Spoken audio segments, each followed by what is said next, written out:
guys, it's Annie, welcome back to Bloom TV, and today I am going to do a non-spoiler review for The Sin Eater's Daughter by Melinda Salisbury, which was published by Scholastic in February 2015. So this is a really new release, and I hadn't really heard much about it. I hadn't heard a lot of forward release or pre-release press or any reviews like that.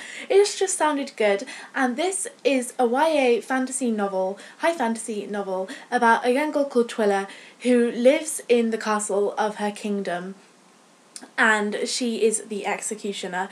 She has been taken from her family at the age of, I believe, 9 or 11, kind of in that just pre-puberty stage, and she is at the castle and is kind of made to ingest poison so that her skin is poisonous, because she is Downen embodied, which in her kind of religion means she is chosen by the gods to be the executioner. And that's kind of the start of a massive section of mythology which is incorporated into this book and this world.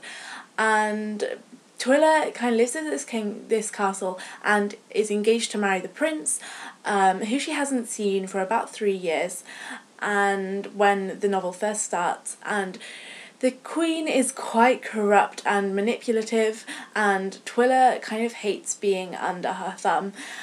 And the story just kind of starts from there when Twila gets a new guard who joins her kind of force, who protects her, because obviously her touch can kill, and a lot of people are really frightened of her and scared of her, and Twila is kind of really scared of herself as well. And a new guard joins, and he's really outspoken, and he's called Leif, but I'm just going to stick with Leif, and him and Twila become good friends, and that's kind of where the story starts off. And I had kind of mixed feelings about this book, but on the whole I really enjoyed it, and I gave it a kind of 3.75/4 stars, which was rounded up to 4 stars on GOODREADS, and I just wanted to make a video about my thoughts. So the first thing that I want to talk about, I'm going to talk about the things that I liked first of all, and the first one is the mythology of this world. This is a really interesting story for the mythology that Melinda Salisbury kind of creates. It's so interesting. I think it's really unique. It's kind of got this fairy tale aspect to it, and I really love that about this. It's got a lot of kind of religious not really themes, but there's a lot of religion is incorporated into this quite a lot. Twila is very devout, as she is Downen embodied, and the mythology in this is really interesting. I think it's really good to discover on your own, and the whole mythology of the world, and that's so great and really interesting. And it felt like a fairy tale that I would have read when I was younger, and I really enjoyed that about it. And the other thing I liked is that Twila is quite an interesting character. She's complex. She has this kind of self-loathing of herself because she can kill people, and she has this guilt for killing people, even though she's told that the gods want her to kill these people and it's her destiny. And you kind of see her coming to terms with this throughout the novel, and kind of her developing as a character. I didn't love her. I didn't have this amazing connection with her as a character, but I did think she was really interesting, and I thought she was a good character and she went through some good development. I also really liked Leif, her guard. He becomes a more prominent character as the novel goes on. He was really complex. There is a lot of twists and turns to his character, or his kind of character arc, and I really liked that. And I thought he was kind of interesting. He comes from another kingdom, and I just liked him as a character, even though he is quite complex. The other thing I liked about it was that it was very well paced. It did take me about 50 pages to get into it, just because there is quite a lot of mythology at the beginning, kind of explanation. And I wouldn't say it's exactly info dumping, but it is kind of there, and you just, as with any fantasy novel, some writers are better at kind of dropping hints here and there, whereas I think Melinda Salisbury, to be fair, she's a debut author, she kind of just does kind of have a stream of it right at the beginning, but that was once I got past that, it was fairly good, and I think it has a lot of twists and turns, and like the plot is like pretty wild, and I really like that about this. There's a lot of revelations, and that was a good aspect of this novel. Like, I found it unputdownable, if that is a word, after the about halfway mark, and I just could not stop reading.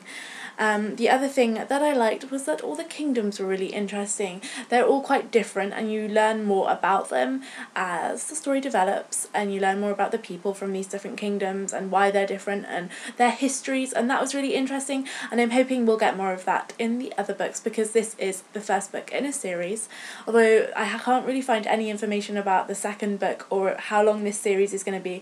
I suspect it might be a trilogy, but I don't know anything really about it because there's no information on GOODREADS, because this has literally just come out.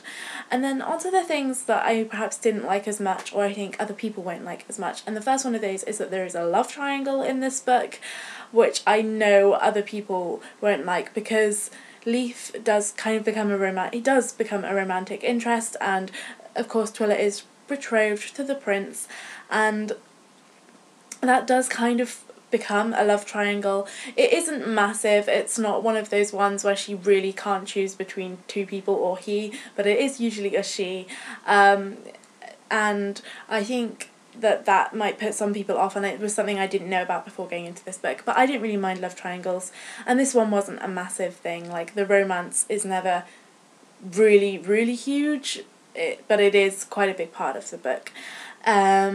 The other thing that I didn't like was that things felt quite rushed in some parts. This is a really short book. It's just over 300 pages, and I feel like there wasn't enough depth. That was my main complaint with this book, is that I finished it and I felt like there was a lack of depth to just everything. There just wasn't enough development of the world, but as I said, this is the first book in a series, so hopefully we'll see more of that in the later books, and we'll kind of get more of that development, and I just wanted more from everything. I think it kind of had a Throne of Glass syndrome to me, was kind of like I wanted everything to be more developed, and I don't want to have to wait to the third book to finally get that, which is kind of how I feel about Throne of Glass, although I do really love that series. And the kind of small thing that I didn't like about this was how it didn't have a map. This has numerous kingdoms, and a map would have been so helpful. I just think all fantasy books, if they have worlds like this where they're quite large, like even though this wasn't a massive world, I think a map would have been really beneficial, and I'd like to see that in book 2. And that was all my thoughts on The Sin Eater's Daughter. One other thing though is that when I was reading this, I could not stop comparing it to Throne of Glass and Shatter Me.